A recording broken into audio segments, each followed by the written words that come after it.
नमस्कार दोस्तों, आप पढ़ रहे हैं कक्षा 10वीं एनसीईआरटी गणित, जिसमें आज हम पढ़ेंगे प्रश्नावली 7.1 का प्रश्न क्रमांक 6। तो प्रश्न क्रमांक 6 क्या है?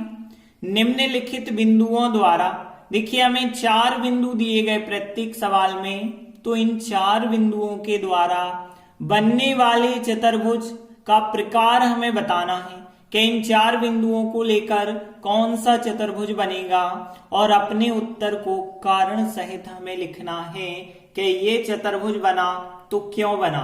तो ध्यान देना, यहाँ पे 3 सवाल हैं और इन 3 सवालों में हमें किन किन चतुर्भुजों के बारे में पढ़ने के लिए मिलेगा। तो देखिए, सबसे पहली आकृति होती है वर्ग। तो वर्ग आपको पता होगा कि यदि 4 बिंदु ए बी सी डी हैं तो वो वर्ग कब बनाते हैं? जब चारों भुजाएं बराबर हो जाएं। मतलब यहाँ पे A B, B C, C D और ए डी, ये चारों भुजाएं बराबर हो जाती हैं तथा दोनों विकर्ण बराबर हो जाते हैं, ए सी विकर्ण और बी डी विकर्ण, तो वो आकृति कहलाती है वर्ग। तो वर्ग तो आपको पता हो गया। इसके बाद है समांतर चतुर्भुज। तो समांतर चतुर्भुज कब होता है? जब आमने सामने की भुजाएं, मतलब सम्मुख भुजाएं बराबर होती हैं। ये भुजा इस भुजा के बराबर होती है और ये भुजा इस भुजा के बराबर होती है, तो वो कहलाता है समांतर चतुर्भुज। जैसे मान के चलिए, यहाँ पे ए बी सी डी 4 बिंदु हैं, तो ए बी जो भुजा है वो सी डी के बराबर होना चाहिए और बी सी जो भुजा है वो ए डी के बराबर होना चाहिए। यदि ऐसा होता है तो वो आकृति समांतर चतुर्भुज कहलाती है। तो देखिए, पहला सवाल लेते हैं। यहाँ पे हमें 4 बिंदु दिए गए हैं। अब हमें पता करना है इन 4 बिंदुओं से कौन सा चतुर्भुज बनेगा। तो पहले तो आप इन चारों बिंदुओं को मान के चलो ए बी सी और डी हैं। तो हम मान के चले पहला बिंदु ए हो गया, फिर बी हो गया, फिर सी हो गया, फिर डी हो गया। देखिए, चारों बिंदु ए बी सी डी यदि हमने मान लिए हैं तो इसीलिए अब हमें ज्ञात करनी होंगी भुजाएं। तो भुजाएं कौन कौन सी होंगी? A B, B C, C D और फिर ए डी। 4 भुजाएं होती हैं। हम चारों भुजाएं पहले ज्ञात कर लेते हैं। तो यहाँ पे सबसे पहले हम ए बी भुजा निकालेंगे। ए बी भुजा का मतलब ए और बी के बीच की दूरी है। तो दूरी कैसे निकाली जाती है आपको पता होगा। यदि 2 बिंदु आपके पास हैं और उन बिंदुओं को हम x1 y1 और x2 y2 मान के चले, तो उनके बीच की दूरी x2 माइनस x1 का वर्ग प्लस y2 माइनस y1 का वर्ग कहलाती है। तो यहाँ पे भी x1 y1 x2 y2 ये हो गए। अब हमें क्या करना है कि इसमें से इसको घटाना पड़ेगा। तो 1 में से -1 को घटाएंगे तो 1 माइनस और -1 करना है, तो माइनस और माइनस यहाँ प्लस का 1 बन जाएगा। फिर करेंगे वर्ग। देखिए, इस प्रकार से बन गया। 1 माइनस -1 करना है ना, तो 1 में से -1 को घटाना है, तो माइनस और माइनस प्लस का 1 हो जाएगा। अब 0 में से -2 घटाएंगे तो 0 में से हमें -2 घटाना है, तो यहाँ भी प्लस के 2 बन जाएंगे। तो यहाँ पे 0 प्लस 2 का वर्ग हो जाएगा। और आगे यदि हम सॉल्व करेंगे तो 1 और 1 होता है 2, तो 2 का वर्ग हो गया। और यहाँ 0 और 2 हो जाएंगे, 2 का वर्ग यहाँ भी हो जाएगा। अब देखिए, यहाँ पे 2 का वर्ग कितना होता है? 4। 2 का वर्ग कितना होता है? 4। 4 और 4 कितने हो गए? यहाँ 8। तो करनी 8 आ गया ए बी का मान। तो अभी हमने ए बी निकाला है। अब हम निकालते हैं बी सी, मतलब बी और सी के बीच की दूरी। तो यहाँ पे बी और सी वाले बिंदु में से बी को घटाते चलिए।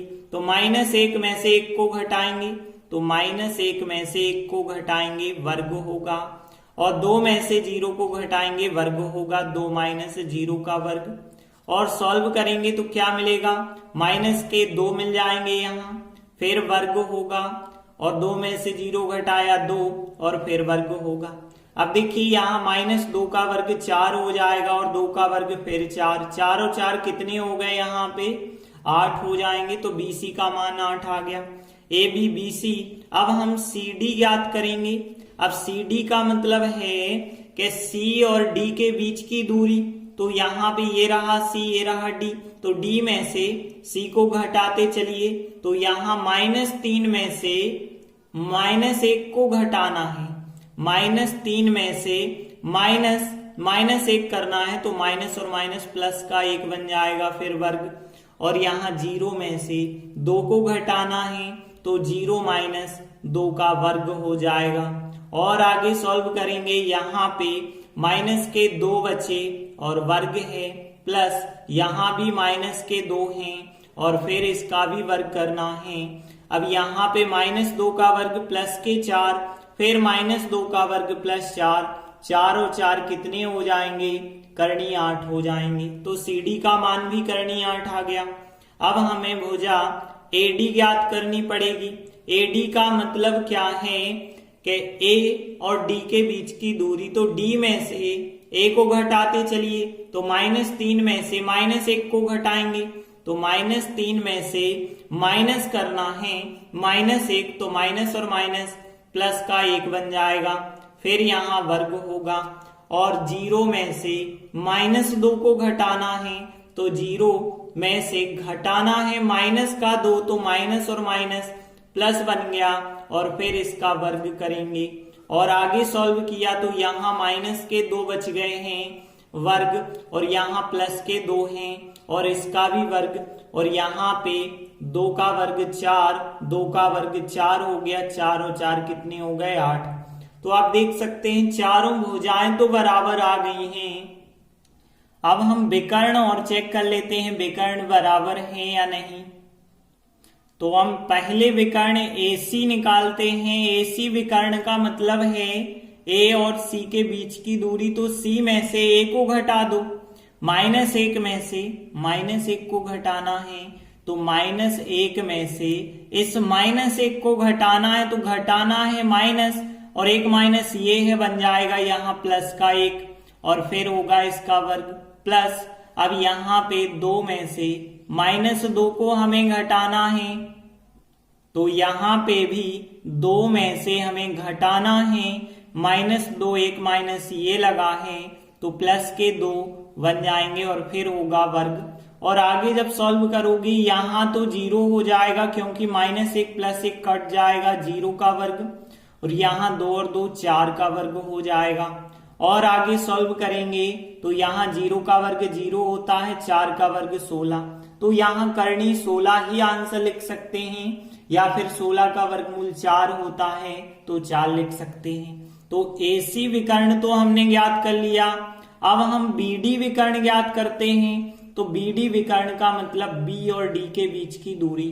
ये रहा B, ये रहा D। D में से B को घटाइए, -3 में से 1 को यदि हम घटाएंगे तो -3 में से 1 को घटाना है फिर वर्ग प्लस करना है, फिर 0 में से 0 को घटाना है तो 0 - 0 का वर्ग कर देंगे। और आगे सॉल्व करेंगे माइनस के 4 हो गए यहाँ और इसका वर्ग और 0 - 0 तो 0 ही रहेगा तो 0 का वर्ग और -4 का वर्ग कितना हो जाएगा 16 और 0 का वर्ग 0 होता है और 16 का वर्गमूल 4 लिख सकते हैं। अब आप देख रहे हैं कि यहाँ चारों भुजाएं करणीय 8 के बराबर आई और दोनों विकर्ण भी बराबर आ गए। तो देखिए हमने लिखा चूंकि चारों भुजाएं AB BC CD और AD बराबर हैं करणीय 8 के और दोनों विकर्ण AC और BD 4 के बराबर हैं, इसलिए हम कह सकते हैं कि दिए गए चारों बिंदुओं से बनने वाला चतुर्भुज क्या हो जाएगा, एक वर्ग हो जाएगा। तो फर्स्ट सवाल कंप्लीट हुआ। इसके बाद अगला दूसरा सवाल है। यहां भी जो 4 बिंदु दिए गए हैं इनको हम ABCD मान के चलें।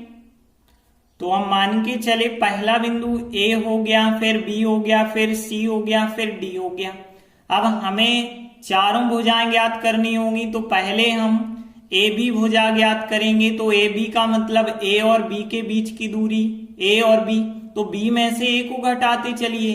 तो 3 में से -3 घटाएंगे तो 3 में से -3 करना है तो प्लस के 3 बन जाएंगे, फिर वर्ग होगा, प्लस 1 में से 5 को घटाएंगे तो 1 - 5 का वर्ग बन जाएगा। और आगे यदि हम सॉल्व करेंगे तो देखिए क्या मिलेगा, 3 और 3 हो गए 6, तो 6 का वर्ग, प्लस 1 में से 5 घटाया तो -4 बचे, इसका वर्ग करेंगे। और देखिए यहाँ 6 का वर्ग कितना होता है, 36 होता है, 4 का वर्ग कितना होता है, 16।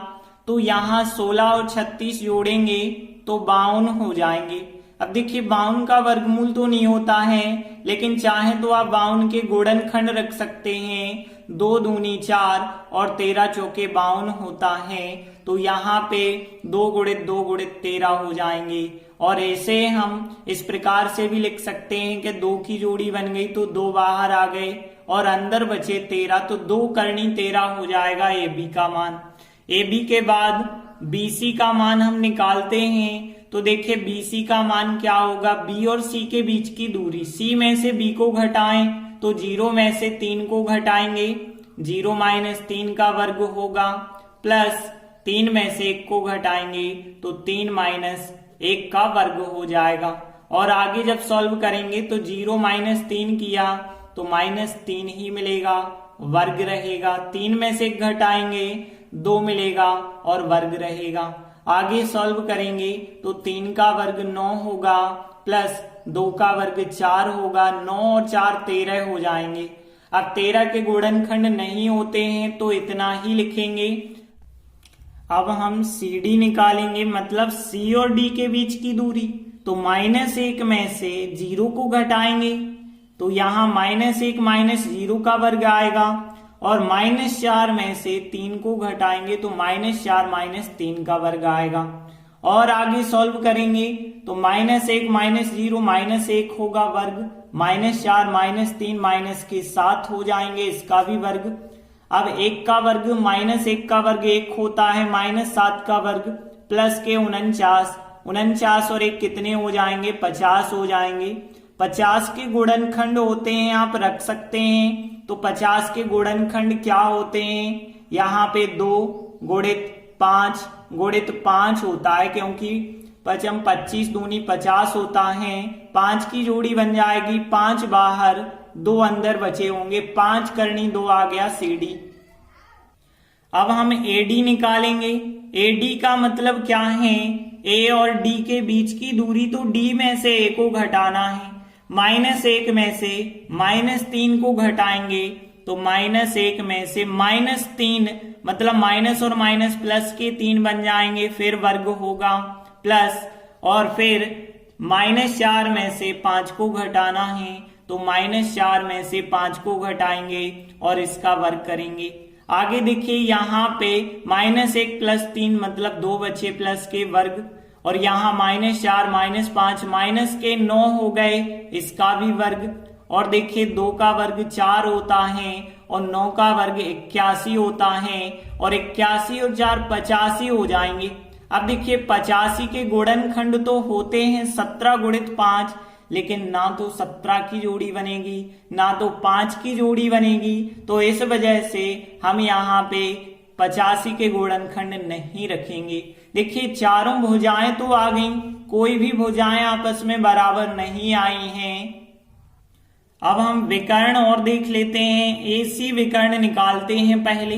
तो एसी विकर्ण मतलब ए और सी के बीच की दूरी, तो 0 - 3 करेंगे का वर्ग होगा, तो यहाँ 0 माइनस और 1 माइनस ये रहा, मतलब प्लस बन जाएगा, तो 0 + 3 का वर्ग होगा, प्लस और यहाँ पे 3 - 5 का वर्ग हो जाएगा, तो यहाँ 3 - 5 का वर्ग कर दिया।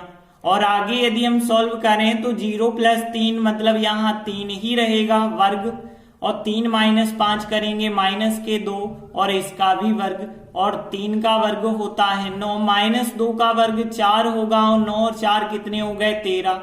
13 के गुणनखंड नहीं होते हैं, तो यहाँ 13 ही इसका आंसर रहेगा। अब देखिए हमें दूसरा विकर्ण निकालने की वैसे जरूरत नहीं है, क्योंकि यहाँ हम एक चीज आपको बता रहे हैं, देखिए यहाँ पे BC का मान करनी 13 है और AC का मान करनी 13 है, और आपको पता है करनी 13 और करनी 13 को जोड़ दें तो 2 करनी 13 हो जाएगा, मतलब AB के बराबर हो जाएगा। तो हम लिखेंगे चूंकि BC और AC को यदि हम जोड़ देते हैं, BC का मान करनी 13 है और AC का मान भी करनी 13 है, दोनों को जोड़ देते हैं तो 2 करनी 13 हो जाएगा। और 2 करनी 13 आपने देखा है कि AB का मान है, तो यहाँ पे बराबर लिख दिया AB। अब देखिए यहाँ पे BC प्लस AC बराबर आ गया है AB के।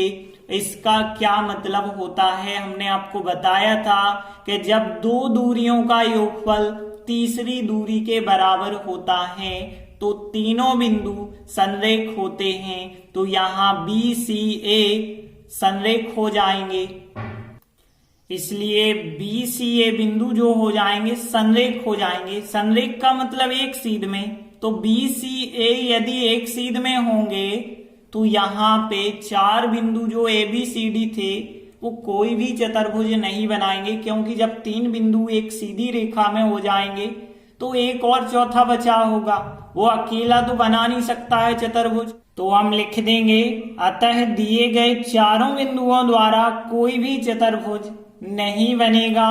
इस प्रकार से सेकंड सवाल कंप्लीट हुआ। अगला तीसरा सवाल है, यहाँ पे भी हमें 4 बिंदु दिए गए, तो हम इनको ABCD मान के चलें। तो हम मान के चले पहला बिंदु A हो गया, फिर B हो गया, फिर C हो गया और D हो गया। अब देखिए हम भुजाएं निकालेंगे, फिर पहली भुजा होती है AB, तो AB का मतलब होता है A और B के बीच की दूरी, तो हम दूसरे में से पहला बिंदु घटाते हैं, 7 में से 4 घटाएंगे तो 7 माइनस 4 का वर्ग होगा, प्लस 6 में से 5 को घटाएंगे तो 6 माइनस 5 का वर्ग हो जाएगा। और आगे यदि हम सॉल्व करेंगे, 7 में से 4 घटाए 3 का वर्ग होगा, 6 में से 5 घटाए 1 का वर्ग होगा। अब देखिए यहाँ 3 का वर्ग होता है 9, 1 का वर्ग 1 होता है, 9 और 1 कितने हो जाएंगे, 10 हो जाएंगे। देखिए 10 के गुणनखंड तो होते हैं 2 पंचे 10, लेकिन ना तो 2 की जोड़ी बनेगी ना 5 की, तो 10 के गुणनखंड हमें रखने की जरूरत नहीं है। अब हम अगली भुजा BC निकालेंगे, और BC का मतलब है B और C के बीच की दूरी, तो हम दूसरे में से पहला बिंदु घटा दें, 4 में से 7 को घटाएंगे तो 4 माइनस 7 का वर्ग, प्लस 3 में से 6 को घटाएंगे तो 3 माइनस 6 का वर्ग आएगा। और आगे यदि हम सॉल्व करेंगे तो 4 में से 7 घटाया माइनस का 3 और वर्ग होगा, और 3 में से 6 घटाएंगे तो भी -3 होंगे और इसका भी वर्ग होगा। अब देखिए 3 का वर्ग 9 हो जाएगा और फिर -3 का वर्ग 9 हो जाएगा, और 9 और 9 कितने हो जाएंगे, 18 हो जाएंगे। अब देखिए हम 18 के गुणनखंड रख भी सकते हैं, और यदि आप नहीं भी रखते हैं तो भी चल जाएगा। आगे हम अगली भुजा निकालेंगे CD, और CD का मतलब है C और D के बीच की दूरी, तो हम D में से C वाले बिंदु को घटा दें तो 1 माइनस 4 करेंगे और वर्ग होगा, 1 माइनस 4 का वर्ग होगा, प्लस 2 में से 3 घटाएंगे तो 2 माइनस 3 का वर्ग हो जाएगा। और आगे जब सॉल्व करेंगे 1 में से 4 घटाया -3 का वर्ग होगा, प्लस 2 में से 3 घटाया -1 का वर्ग होगा। और आगे सॉल्व करेंगे -3 का वर्ग प्लस के 9 और -1 का वर्ग प्लस 1, 9 और 1 कितना हो गया, 10 हो गया, तो यहाँ करनी 10 आ गया। अब अगली भुजा हम निकालेंगे AD निकालेंगे। AD का मतलब है A और D के बीच की दूरी, A और D के बीच की दूरी निकालेंगे तो D में से A को घटाएंगे तो 1 में से 4 को घटाएंगे तो यहाँ 1 माइनस 4 का वर्ग होगा, प्लस और 2 में से 5 को घटाएंगे तो यहाँ 2 माइनस 5 का वर्ग हो जाएगा। और आगे यदि हम सॉल्व करेंगे तो देखिए 1 में से 4 घटाएंगे -3 आएगा और इसका वर्ग 2 में से 5 घटाएंगे तो भी -3 आएगा, इसका भी वर्ग। अब देखिए -3 का वर्ग होता है 9, यहाँ भी -3 का वर्ग 9 प्लस का होगा, और 9 और 9 कितने हो जाएंगे, 18 हो जाएंगे। अब यहाँ पे यदि हम देखें तो करनी 10 के बराबर, करनी 18 के बराबर, मतलब ए बी का मान सी डी के मान के बराबर आया और बी सी का मान ए डी के बराबर आया। तो हमने बताया था यदि सम्मुख भुजाएं बराबर होती हैं तो वह समांतर चतुर्भुज होता है। तो देखिए हमने लिखा चूंकि ए बी और सी डी बराबर हैं करनी 10 के और बी सी और ए डी बराबर हैं करनी 18 के, मतलब सीधी सी बात है सम्मुख भुजाएं बराबर हैं, और जब सम्मुख भुजाएं बराबर होती हैं तो वह समांतर चतुर्भुज होता है। तो हम लिख देंगे अतः दिए गए चारों बिंदुओं द्वारा बना चतुर्भुज एक समांतर चतुर्भुज हो जाएगा। इस प्रकार से थर्ड क्वेश्चन कंप्लीट हुआ, साथ ही प्रश्न 6 भी कंप्लीट हुआ। धन्यवाद।